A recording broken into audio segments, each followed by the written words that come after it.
Bonsoir amis sportifs et amis sportifs, le journal des sports vous retrouve comme tous les mardis, c'est ici et maintenant sur Pyramide TV. Les titres que constitue ce journal: fin des championnats D1 et D2 et puis crash de Lunghi, 18 ans après, que reste-t-il des vertiges de ce drame odieux? Une fois encore, bon, démarrer plutôt, en décembre dernier, le championnat D1 a pris fin ce dimanche avec le sacre de l'ASCK. Les conducteurs de la COSA réalisent leur rêve après 6 ans dans l'ombre de Asco de Cara. Un sujet de la rédaction.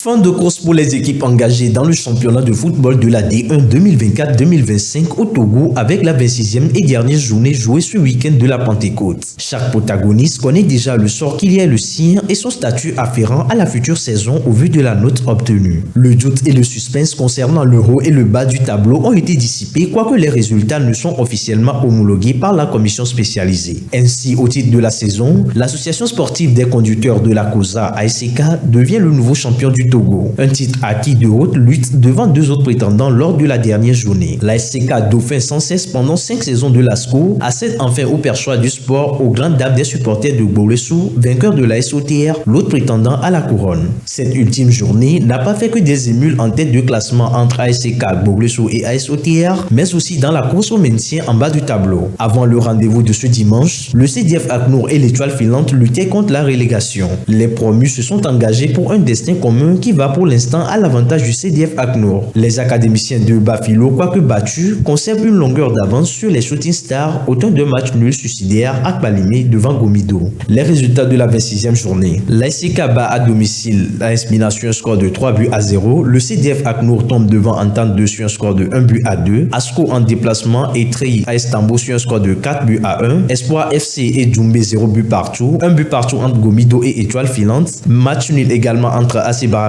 et Unisport 0 but partout, puis la SOTR tombe à domicile devant Gbolessou sur un score de 0-1. Au classement provisoire, la SCK leader avec 47 points, suivi de Gbolessou 45 et la SOTR ferme la marche du podium avec 42 points. Au bas du tableau, on retrouve le CDF ACNOR 12e avec 28 points, puis dans la zone rouge, l'Étoile filante 27 points et Djoumbé 12 points. À la suite de leur match de la 26e journée, AC Barracuda et Unisport se sont neutralisés au stade de Bossimé. Les deux équipes évitent ainsi la relégation. Suivez plutôt. Au stade de Gonsimé ce dimanche, l'ASC Barracuda et Unisport se sont donné rendez-vous pour le compte de la 26e et dernière journée du championnat D1. Une explication sans relief qui va se terminer par un score nul et sans aucun but. Tout est bien qui finit bien, comme on le dit. Aujourd'hui, on peut respirer, on peut vraiment souffler. Parce que ça a été tout au long du championnat, ça a été très stressant. Et à chaque journée, c'est des stress, c'est des pressions. Bon, aujourd'hui, on essaie de voir le bout du tunnel. Et grâce à la prière de tout un chacun, on a pu se maintenir. Je pense qu'en phase aller, on a axé notre jeu sur le beau jeu. On a voulu faire le beau jeu, mais ça ne nous a jamais souri. Et au deuxième tour, on a déjà dit au gars, il n'y a plus de question de beau jeu. Tout point est bien à prendre. Donc il faut jouer comme on peut. C'est l'essentiel de marquer des buts. C'est le plus facile match qu'on a eu durant le championnat. Un match où on pouvait gagner par 3-0. Personne n'allait crier scandale. Avec ces ratés devant le but, c'est pas compréhensible. Donc je pense qu'il y a beaucoup de choses qui sont cachées. Et puis bon, on va essayer de découvrir ça et puis essayer de travailler là-dessus. Chaque match a ses vérités. Aujourd'hui, ils ont eu pas mal d'occasions où ils pouvaient marquer. Mais j'ai l'impression qu'ils célèbrent les buts avant de les marquer. Donc, ils ne sont pas concentrés. Et bon, voilà, après, on rate les buts, tout fait. Ce fut un rendez-vous marqué par une absence de constance dans le jeu. On a prévu gagner le match. On s'est préparé psychologiquement et physiquement pour ça. Mais bon, voilà, nous avons commencé le match comme il se doit. Mais voilà, vous voyez, il y a une adaptation qui n'a pas été maîtrisée la dernière fois. Aujourd'hui encore, on n'a pas eu le temps de maîtriser le terrain. Bon, voilà, on a travaillé, on a essayé donc de remonter le moulard sur le terrain et ça n'a pas donné. Unisport reste toujours Unisport. C'est une équipe joueuse, c'est les académiciens, ça joue. Mais si on dit qu'on attendait ce score, j'allais dire non.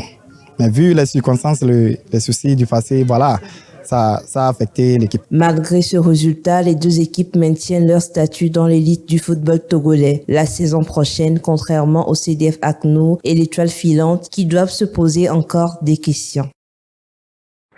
À 4 journées de la fin du championnat, la lutte pour le titre connaît un véritable chassé-croisé. 4 équipes, Assoter, Bolissou, ACK, ASCO et dans une moindre mesure en train de lorgner encore la pole position. Mais à 3 journées, plus que jamais, ACK, en bon conducteur, met le pied sur l'accélérateur et passe à la vitesse supérieure.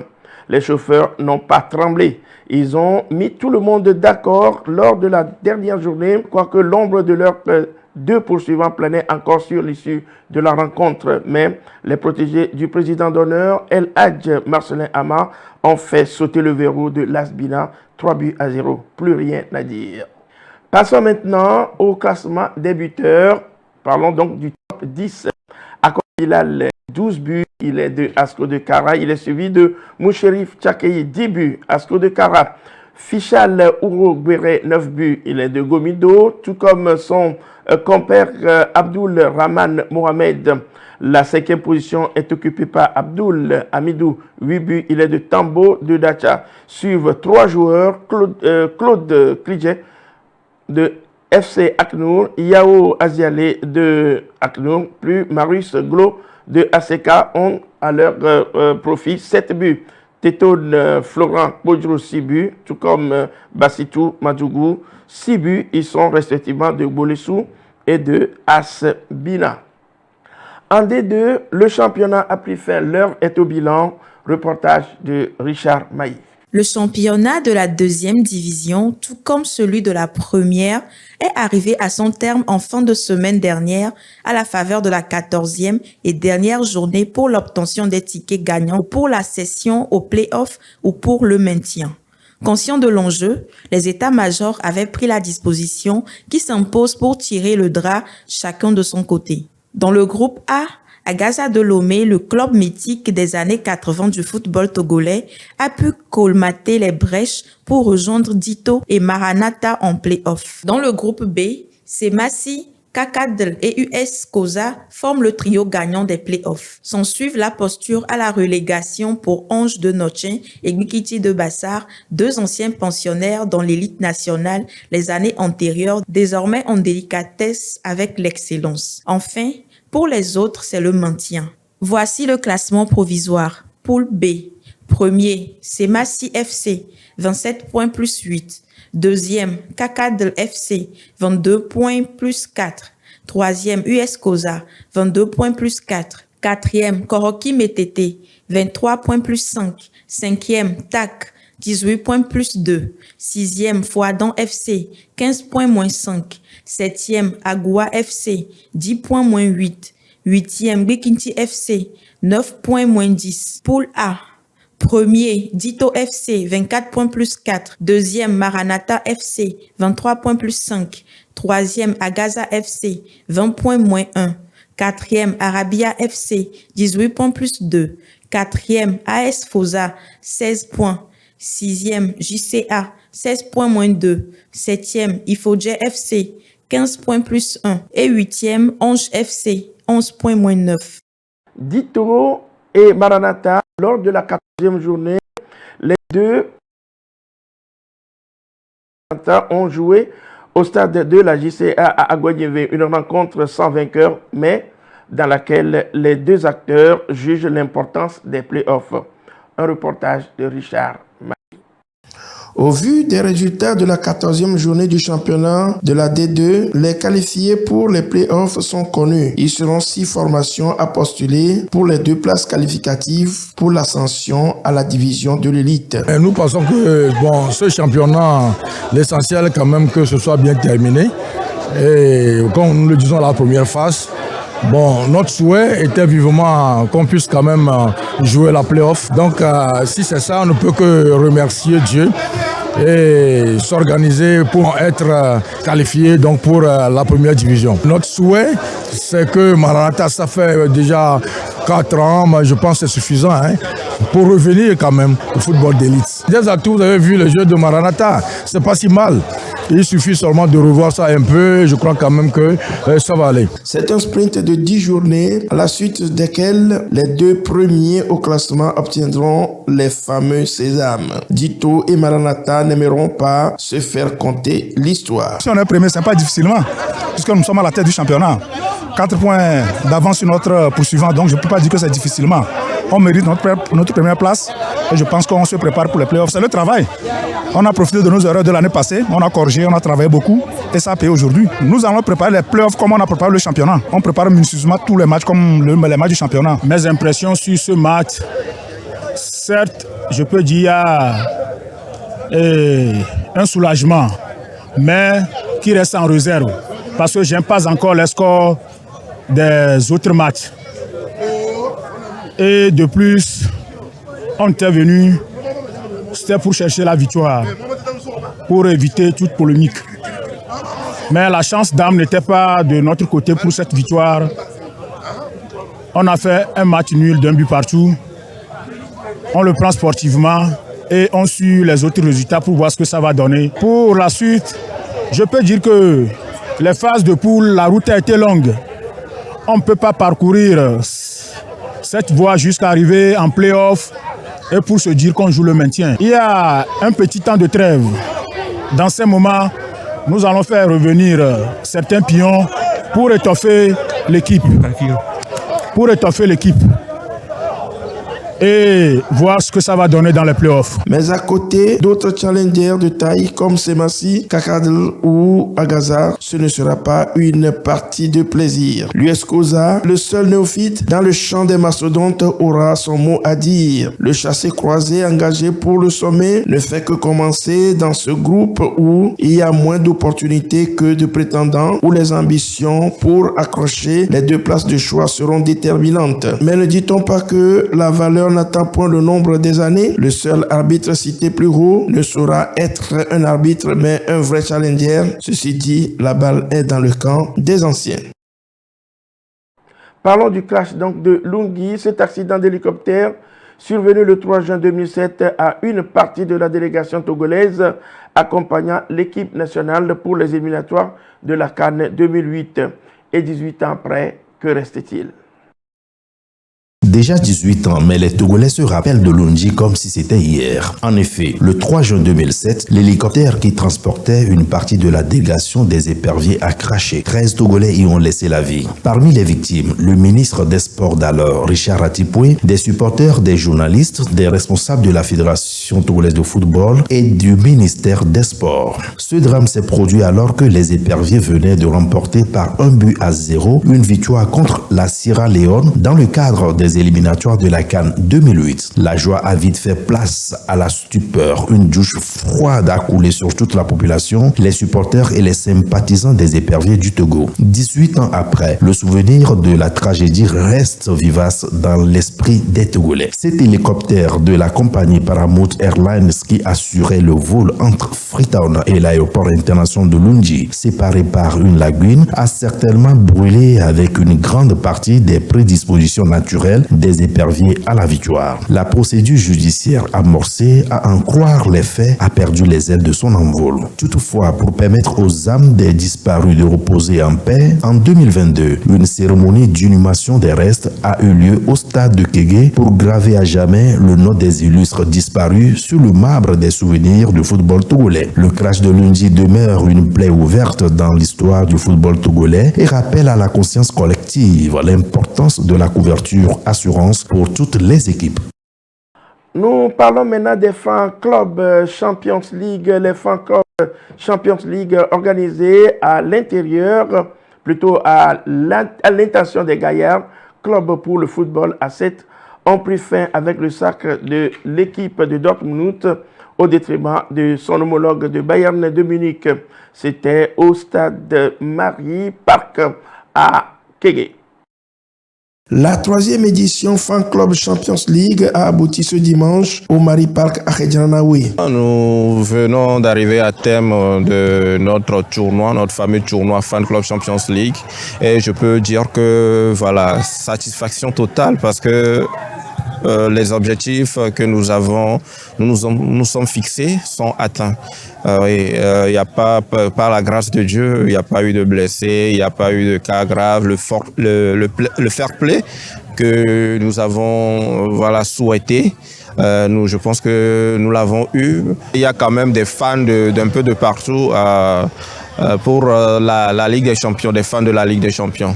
Donc l'année prochaine, nous espérons plus les 16 et nous pensons que nous atteindrons les 16. Le niveau a été très élevé parce que ce sont des gaillards que moi je pensais un peu faibles, mais par rapport au match, ce qu'ils ont montré, ce qu'ils ont démontré, c'est du pur football. Ça se voit qu'il y a d'autres qui sont groupés, qui sont soudés, qui s'entraînent depuis longtemps et ils ont produit du beau football. Donc c'est appréciable. Tous ceux qui ont suivi les matchs peuvent le témoigner s'il y a eu du beau football ici. Le fan club Dortmund enlève la mise dans une finale engagée au détriment de son homologue du Bayern Munich, vainqueur au tir au but 4-2, 0-0 au temps réglementaire. Il faut dire que c'est une finale qui a tenu toutes ses promesses, une finale digne de ce nom. Les deux équipes n'ont pas démérité, mais dame chance est de notre côté, puis nous, on l'a remporté. On s'est fait la promesse de prendre cette coupe 3 fois comme le Real l'a fait. Le Real de Zinedine Zidane l'a fait. Donc c'est notre deuxième fois. La troisième aussi, on va les soulever. Ce fut un match coup près. Comme au tir au but, le facteur chance a dominé et l'équipe adverse a pris. On n'a pas démérité non plus. Dans l'ensemble, c'était pas mal. Et comme le terrain est un peu réduit, ça jouait des deux côtés. Quand ça sort, ça joue bien de l'autre côté. Et puis il y a eu une fluidité dans le jeu. La cérémonie de clôture a été sanctionnée par la remise des récompenses individuelles et collectives.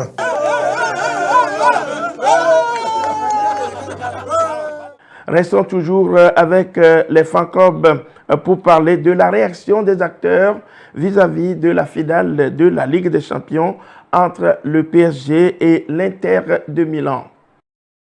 Ce furent 2 semaines de compétition avec 8 équipes constituées de gaillards qui se sont engagés à l'image de la Champions League européenne dont la finale a opposé ce samedi le Paris Saint-Germain à l'Inter de Milan. Par rapport à la Ligue des Champions, je crois que l'équipe parisienne a pris le dessus.